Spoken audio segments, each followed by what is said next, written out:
Hello guys, welcome back.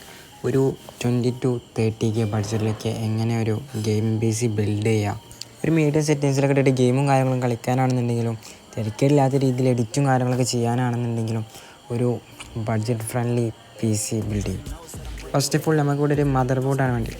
നമ്മളിവിടെ use ചെയ്തിട്ടുള്ള AS റോക്കിൻ്റെ ഒരു മദർ ബോർഡാണ്. ഏകദേശം 3849 ആ റേഞ്ചിലാണ് അതിൻ്റെ പ്രൈസും കാര്യങ്ങളൊക്കെ വരുന്നത്. കുറച്ചും കൂടി ബഡ്ജറ്റൊക്കെ ഉണ്ടെന്നുണ്ടെങ്കിൽ വേറെ മദർ ബോർഡും കാര്യങ്ങളൊക്കെ ചൂസ് ചെയ്യുക, കുറച്ചും കൂടി ബെറ്ററായ മദർ ബോർഡൊക്കെ ചൂസ് ചെയ്യാം. ആൻഡ് നെക്സ്റ്റ് നമുക്ക് വേണ്ടത് ഒരു പ്രോസസ്സറാണ്. നമ്മളിവിടെ യൂസ് ചെയ്യുന്നത് AMD Ryzen 3യുടെ ഒരു പ്രോസസ്സറാണ് യൂസ് ചെയ്യുന്നത്. ഏകദേശം 5000 സംതിങ് ആണ് ഈ ഒരു പ്രോസസ്സറിന് പ്രൈസ് വരുന്നത്. കുറച്ചുകൂടെയൊക്കെ ബഡ്ജറ്റ് ഉണ്ടെന്നുണ്ടെങ്കിൽ AMD Ryzen 5ൻ്റെ പ്രോസസ്സർ യൂസ് ചെയ്യുക, കുറച്ചുകൂടിയൊക്കെ ബെറ്റർ പെർഫോമൻസ് കിട്ടും.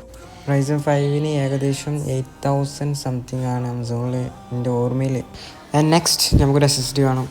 നമ്മളിവിടെ വെസ്റ്റേൺ ഡിജിറ്റൽ ഗ്രീൻ്റെ ഒരു SSD ആണ് യൂസ് ചെയ്തിട്ടുള്ളത്. 250 GB ആണ് നമ്മൾ ചൂസ് ചെയ്തിട്ടുള്ളത്, കാരണം നമ്മളേക്ക് ബഡ്ജറ്റ് ഇല്ലല്ലോ. ഇനി ബഡ്ജറ്റ് ഉണ്ടെന്നുണ്ടെങ്കിൽ 1 TB 2 TB ഏകദേശം എടുക്കാം. നമ്മളെ SSDക്ക് വരുന്ന ബഡ്ജറ്റ് ഏകദേശം 1600 ആ ഒരു റേഞ്ചിലായിരിക്കും SSDൻ്റെ ബഡ്ജറ്റ് വരിക. നമുക്കൊരു റാം വേണം. നമ്മൾ 8 GB റാമാണ് യൂസ് ചെയ്യുന്നത്. ആണെന്നുണ്ടെങ്കിൽ 16 GB യൂസ് ചെയ്യുക, 32 GB യൂസ് ചെയ്യുക, നമ്മളെ ബഡ്ജറ്റിനനുസരിച്ച് നമുക്ക് സ്വിച്ച് ചെയ്യാം. 8 GB റാമിന് ഏകദേശം 1400 സംതിങ്ങും, 16 GB റാമിനും ഏകദേശം 2500 സംതിങ്ങും, 32 GBക്ക് 5000 സംതിങ്ങാണ് പ്രൈസ് വരുന്നത്. പിന്നെ ഒരു പവർ സപ്ലൈ വേണം.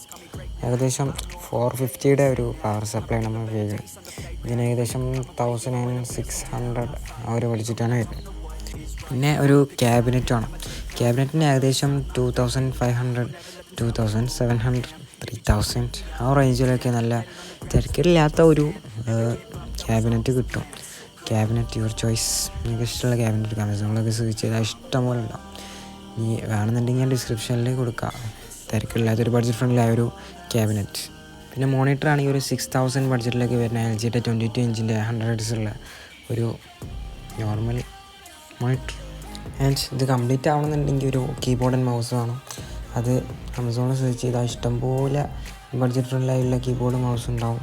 RGBക്കുള്ള കീബോർഡ് മൗസ്. ഇപ്പോൾ ഏകദേശം നമ്മൾ ടോട്ടൽ ബഡ്ജറ്റ് വരെ നമ്മളെ ക്യാബിനറ്റ് അടക്കം 23K സംതിങ് ആയിരിക്കും. That's it. Thank you for watching.